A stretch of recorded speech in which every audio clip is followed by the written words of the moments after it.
Alam nyo ba na isang babae sa California ang naputulan ng kamay at paa matapos kumain ng tilapia? Nako, mahilig ba kayo sa mga half-cook or undercook na pagkain? Abay mag-ingat po tayo dahil baka magaya kayo kay Laura Barajas, 40 anyos na nanay mula sa California. Nakakuha ng mga Vibrio vulnificus o flesh-eating bacteria si Laura matapos itong kumain ng undercooked na tilapia.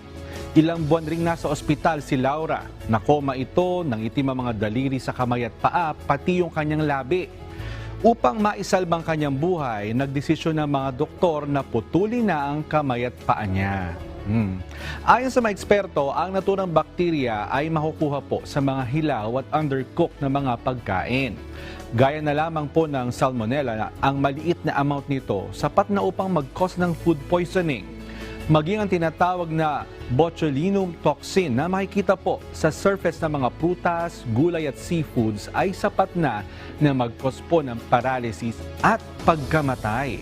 Ang payo ng mga doktor, hugasang mabuti at lutuing mabuti ang mga pagkain upang mamatay ang mga bakterya at makaiwas po sa panganib nito.